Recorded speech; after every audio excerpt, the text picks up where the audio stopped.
हाय developers.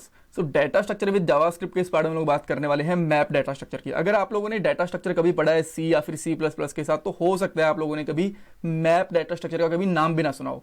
और अगर आप लोगों ने डीएस से पढ़ा है कभी जावा के साथ में, तो हो सकता है आप लोगों ने इसका नाम सुना हो। और जावास्क्रिप्ट के अंदर तो हम लोग इसको यूज अभी कर ही रहे हैं, इसको पढ़ ही रहे हैं। सो कहने का पॉइंट ये है कि मैप डाटा स्ट्रक्चर कुछ प्रोग्रामिंग लैंग्वेज के अंदर यूज होता है, कुछ के अंदर यूज नहीं होता है। और सेम मैप के जैसे ही तीन और ऐसे डाटा स्ट्रक्चर होते हैं जो कुछ प्रोग्रामिंग लैंग्वेज भी यूज होते हैं, कुछ में नहीं होते। जैसे कि एक तो मैप हम लोग बात ही कर रहे हैं, उसके बाद में तीन और हैं, set, weak map, weak set. आने वाले तीन पार्ट के अंदर हम जो तीन बचे हुए डाटा स्ट्रक्चर हैं उनकी बात भी करेंगे। अभी हम लोग फोकस करते हैं मैप के ऊपर। तो सबसे पहले मैं आपको बताऊंगा मैप होता क्या है, क्या फर्क होता है मैप और ऑब्जेक्ट के अंदर। ये दिखने में ना थोड़े सिमिलर होते हैं बट थोड़ा डिफरेंस भी होता है। उसके बाद में कर्ड ऑपरेशन देखेंगे मैप के ऊपर, और लूप देखेंगे कि किस तरीके से यूज कर सकते हैं मैप के ऊपर, एंड कुछ इंपॉर्टेंट फंक्शंस की भी बात करेंगे। सबसे पहले व्हाइट बोर्ड के ऊपर समझ लेते हैं कि मैप होता है क्या। देखो, मैप एक की एंड वैल्यू का पेयर होता है, जिस तरीके से ऑब्जेक्ट हमारा की एंड वैल्यू का पेयर होता है। तो आप बोलोगे दोनों सिमिलर होते हैं ना, थोड़ा फर्क होता है। देखो, मैं यहाँ पे सबसे पहले ऑब्जेक्ट बनाता हूँ। इस तरीके से मैंने करली ब्रेसेस लिया और यहाँ पे मैंने एक नेम दे दिया, नेम, ये इसकी की हो गई। एंड अगर मैं इसकी वैल्यू लूंगा तो लेट से अनिल, ये इस तरीके से इसकी वैल्यू हो गई। ठीक है, ये हो गया हमारा एक ऑब्जेक्ट, ओबीजे लिख रहा हूं यहाँ पे। अब मैप किस तरीके से करेगा, मैप थोड़ा सिमिलर होता है। सबसे पहले मैं आपको इसका स्ट्रक्चर बता रहा हूँ। ठीक है, मैं यहाँ पे पुट करता हूँ नेम, और यहाँ पे हम लोग इस तरीके से फैट एरो के साथ में इसको डिनोट करते हैं, और यहाँ पे हम लोग लिख सकते हैं अनिल, इस तरीके से। ये हो गया हमारा मैप। जावास्क्रिप्ट के अंदर ना एक मैप, एक फंक्शन भी होता है जो कि एरे के ऊपर अप्लाई होता है। वो मैप अलग होता है, ये मैप अलग होता है। ठीक है, दोनों में कंफ्यूज मत होना। अब आप बोलोगे क्या बस इतना ही फर्क होता है कि यहाँ पे हम लोग एक एरो यूज करते हैं, यहाँ पे कोलन यूज करते हैं? नहीं, एक और फर्क होता है। ऑब्जेक्ट के अंदर जो हम लोग ये की लेते हैं ना, ये हमेशा स्ट्रिंग ही होती है। ठीक है, बट मैप के अंदर ये कोई भी डाटा टाइप यूज कर सकते हैं। इसके अंदर एनी डाटा टाइप, जैसे कि मैं अगर यहाँ पे चाहूँ तो यहाँ पे मैं बुलियन वैल्यू भी यूज़ कर सकता हूँ, नंबर भी यूज़ कर सकता हूँ, स्ट्रिंग भी, इवन अनडिफाइंड भी हो सकती है मेरी की। ये क्या बना दिया मैंने अनडिफाइंड का, अनडिफाइंड भी हो सकती है, राइट। सो हम लोग कोई भी डाटा टाइप डिफाइन कर सकते हैं अगर हम लोग मैप यूज कर रहे हैं एज अ की, एंड उसकी वैल्यू भी कुछ भी हो सकती है। ठीक है, सो ये मेजर डिफरेंस होता है। एरो वाला मेजर कोई डिफरेंस नहीं है।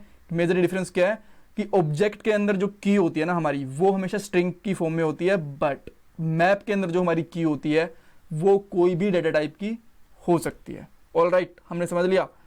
अब हम लोग कुछ इसके बारे में चीज़ें देखेंगे, किस तरीके से इसको डिफाइन कर सकते हैं, किस तरीके से हम लोग इसके अंदर नई वैल्यू को ऐड कर सकते हैं, किस तरीके से मैप में से वैल्यूज को गेट कर सकते हैं, किस तरीके से उसका साइज चेक कर सकते हैं, किस तरीके से इसको लूप के ऊपर लूप वगैरह देख सकते हैं। सारी चीज़ें देखेंगे, राइट। तो सबसे पहले हम लोग स्टेप बाय स्टेप चलते हैं, और यहाँ पे आपको ये बताता हूँ कि किस तरीके से हम लोग एक मैप को डिफाइन कर सकते हैं। लेट डाटा, ये हमारा एक लिटरल हो गया, फिर इसको वेरिएबल बोल लो। अगर मैं इसको वेरिएबल बोलता हूँ तो समझ लेना कि मैं लेट की ही बात कर रहा हूँ, यहाँ पे वॉर की बात नहीं कर रहा, बिकॉज हम लोग यूजली जर्नल वे के अंदर इसको भी वेरिएबल ही बोल देते हैं।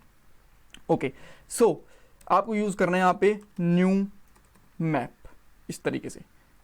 यहाँ पे ये आपका एक एम्प्टी मैप रेडी हो चुका। अगर आप console.warn करोगे, डाटा को प्रिंट करोगे, तो आपको यहाँ पे एक एम्प्टी मैप दिख जाएगा। इसको मैं यहाँ से रिफ्रेश करता हूँ, आप देख सकते हो इसका साइज 0 है। ठीक है, ऑलराइट। अब आप ये बोल सकते हो कि यार ये तो बिल्कुल ऑब्जेक्ट ही है, इसके अंदर तो कोलन यूज हो रखा है। आप तो बता रहे थे कि एरो आता है। जब इसके अंदर वैल्यूज ऐड करेंगे ना, वैल्यू की एंड पेयर बनेंगे, तब ये एरो दिखाएगा। अभी तो इसको साइज 0 दिखा रही है, राइट। इस पे कंफ्यूज भी आपको होने की जरूरत नहीं है। सो इसके अंदर अगर आपको बाय डिफॉल्ट जब भी आप एरे डिफाइन कर रहे हो तब वैल्यूज को डिफाइन करना है, तो किस तरीके से कर सकते हो, एक एरे लो, उसके अंदर आप एक और इंटरनल एरे लो, और उसके अंदर कोई भी वैल्यू डिफाइन कर सकते हो। जैसे मैं यहाँ पे करता हूँ नेम, और यहाँ पे हम लोग कर सकते हैं उसको सेकेंड वैल्यू के साथ में अनिल, या फिर जो भी आपको ठीक लगे वो कर सकते हो। और अब आप इसको वो प्रिंट करोगे तो आप देख सकते हो यहाँ पे एक हमारे पास प्रॉपर एक मैप बन के आ गया, राइट। मैंने जैसा आपको बताया था कि यहाँ पे हम लोग को जरूरी नहीं है कि बस स्ट्रिंग डाटा टाइप ही लें, कुछ भी डाटा टाइप ले सकते हैं। मैं यहाँ पे लिखता हूँ अगर ट्रू, राइट, तो इसके ऊपर मैं यहाँ पे सिंपली कुछ भी एक, अच्छा, इस तरीके से डिफाइन करने की जरूरत नहीं है, पहली वैल्यू एंड सेकंड वैल्यू इस तरीके से। सो मैं यहाँ पे लिख देता हूँ लेट्स से बुल की। ठीक है, की है ना हमारी, ये तो इस तरीके से मैं यहाँ पे बोल के लिख देता हूँ बूलियन की, तो आप यहाँ पे देख सकते हो ये भी प्रॉपरली काम कर रहा है, ट्रू इस तरीके से। और इसके अलावा अगर मैं नंबर भी लूँ तो वो भी प्रॉपरली काम करेगा। मैं यहाँ पे लेता हूँ लेट्स से 100, राइट। तो यहाँ पे मैं कुछ भी लिखना चाहूँ तो वो लिख सकता हूँ, जैसे कि मैंने यहाँ पे लिख दिया 100 लिख दिया। सो ये भी आपको यहाँ पे प्रॉपरली दिखेगा। ओके, कुछ गलत कर दिया मैंने, सॉरी, यहाँ पे मैंने कोमा नहीं लगाया। एंड अब आप देखोगे ये प्रॉपरली हमें दिख रहा है। तो इस तरीके से हम लोग एक मैप को डिफाइन कर सकते हैं। ये तो कुछ वैल्यूज हो गई। अगर आपको बाद में जैसे कि ऑब्जेक्ट के अंदर वैल्यू ऐड करते हैं, बाद में आपको इसके अंदर वैल्यूज ऐड करनी, तो किस तरीके से करोगे? डेटा डॉट सेट एंड कोई भी वैल्यू, जैसे कि मैं ऐड करना चाहता हूँ इसमें कलर, सो मैंने आप लिख दिया ग्रीन, नॉट हरीन।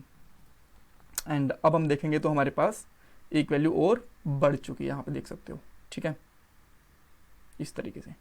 ओके, सो एक चीज हम लोगों ने देख ली किस तरीके से डिफाइन कर सकते हैं, किस तरीके से वैल्यूज को सेट कर सकते हैं। ओके, अब मान लो कि आपको इसके अंदर साइज गेट करना है, वो किस तरीके से करोगे? सो मैं यहाँ पे कंसोल डॉट लॉग लेता हूँ ताकि हम लोग इसके अंदर ही साइज प्रिंट करवा पाए। डेटा डॉट साइज, सो इस तरीके से आप यहाँ पे चेक कर पाओगे कि क्या इसका साइज है। यहाँ पे देख सकते हो 4 इसका साइज आ चुका है। ओके, एंड अब लेट से आप ये भी चेक करना चाहते हो कि कोई की इसके अंदर प्रेजेंट है या नहीं है, वो चेक करना चाहते हो। सो मैं यहाँ पे सारे के सारे कंसोल लगाता रहता हूँ और उनको कमेंट आउट करता रहता हूँ, ताकि मैं ये कोड गिटहब के ऊपर भी डालता हूँ। अगर आपको ये कोड चाहिए तो लिंक आपको डिस्क्रिप्शन बॉक्स में मिल जाएगा।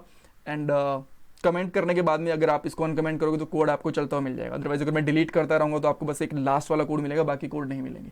सो अगर मैं यहाँ पे कर लेता हूँ डेटा डॉट हैज़ और इसके अंदर कोई भी की डालता हूँ, जैसे कि मैं इस पर 100 डाल देता हूँ, तो चेक करना चाहता हूँ कि ये की है या नहीं है, तो यहाँ पे बताता है ट्रू, दैट मीन्स ये वाली की है। अब मुझे अगर एक 100 की के अंदर वैल्यू गेट करनी है तो वो किस तरीके से गेट करूँगा? यहाँ पे मैं लिखूंगा गेट एंड यहाँ पे लिखूंगा 100 एंड उसके बाद में मैं यहाँ पे आके इसको चेक करूँगा कि क्या इसके अंदर वैल्यू है, तो इसने देखा कि मुझे 100 वैल्यू मिल गई।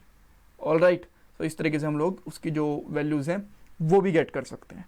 एंड उसके बाद में लेट से कि आप सारे की सारे वैल्यूज़ को क्लियर करना चाहते हो, सो मैं यहाँ पे डाटा को प्रिंट करता हूँ। अभी आप देखोगे इसके अंदर सारा का सारा डाटा है यहाँ पे, राइट। अब मैं यहाँ पे एक चीज़ लिख देता हूँ, डाटा डॉट क्लियर एंड अब देखते हैं इसके अंदर क्या आता है। सारा का सारा डाटा है वो क्लियर हो जाएगा, इसके अंदर कुछ भी नहीं बचेगा, पूरा का पूरा मैप आपका क्लियर हो जाएगा। तो इस तरीके से आप डाटा को इसमें क्लियर भी कर सकते हो। ऑल राइट, हमने ये भी पढ़ लिया। अब हम लोग क्या पढ़ सकते हैं? अब मान लो कि आपको इसके ऊपर एक लूप अप्लाई करना है, वो किस तरीके से करोगे? तो मैं इसको भी एक बार के लिए कमेंट आउट कर देता हूँ। सो यहाँ पे 2 लूप अप्लाई हो सकते हैं, एक तो for loop and for each loop. मैं आपको दोनों लूप बता देता हूँ। जैसे कि हम लोग सबसे पहले जाते हैं फॉर के साथ में, एक्स ऑफ जो आपका मैप है उसका, और यहाँ पे आप प्रिंट कर सकते हो कंसोल डॉट वॉन एक्स। अगर आप चाहो तो इस तरीके से भी कर सकते हो, लेट एक्स भी करोगे तो भी चलेगा। अगर ये भी करोगे तो ये बाय डिफ़ॉल्ट वॉर ले लेता है, तो ये भी चलेगा, इसमें कोई दिक्कत नहीं है। सो अब आप यहाँ पे देख सकते हो कि हमें फर्स्ट की के अंदर ये एक एरे की फॉर्म रिटर्न कर रहा है। जो फर्स्ट एलिमेंट है वहाँ पे हमें सारे के सारे इसके कीज़ मिल गई हैं और सेकंड के अंदर इसकी सारी की सारी वैल्यूज़ मिल गई हैं। सो अगर मुझे सारी की सारी कीज़ चाहिए तो मैं आप लिख दूंगा 0 एंड आप देखोगे कि आपके पास सारी की सारी कीज़ आ गई हैं, ठीक है। अगर आपको यहाँ पे सारी की सारी वैल्यूज़ चाहिए तो फर्स्ट निकाल लो, तो आपकी सारी की सारी आपको इसकी वैल्यूज़ भी मिल जाएंगी। ऑल राइट, अब लेट से कि आप चाहते हो कि यार नहीं, मैं इस तरीके से नहीं, मैं इसको फॉर ईच लूप से गेट करना चाहता हूँ, तो वो कैसे करोगे? तो मैं यहाँ पे क्या करता हूँ, दोनों ही प्रिंट करवा देता हूँ ना, ये आपके लिए ईजी रहेगा बाद में देखना। सो यहाँ पे आप लोग यूज़ कर सकते हो data dot for each and इसके बाद में आप एक यहाँ पे कॉल बैक फंक्शन पास करोगे और यहाँ पे आपकी 2 चीज़ें आएंगी, एक आएगी की एंड सेकंड आएगी यहाँ पे नो, सबसे पहले वैल्यू आती है एंड बाद में आएगी इसकी की। एंड अब मैं यहाँ पे अगर प्रिंट करता हूँ कंसोल डॉट वॉन वेल, तो यहाँ पे आप चेक करोगे तो इसकी सारी की सारी आपको वैल्यूज़ मिल जाएंगी। अगर आप इसकी की गेट करना चाहते हो तो आपको उसकी की भी मिल जाएंगी इस तरीके से, राइट। सो यहाँ मैं आपके लिए छोटा सा क्वेश्चन छोड़ के जा रहा हूँ, ये आपको खुद से देखना है कि मान लो मुझे इस एरे बोल रहा हूँ मैं, मैप के अंदर से एक कोई भी जो एलिमेंट है वो हटाना है, वो रिमूव करना है, वो आप किस तरीके से करोगे, ये आपके लिए छोटा सा होमवर्क है, राइट, बहुत बड़ा नहीं है। अगर आप एक गूगल करोगे आपको मिल जाएगा।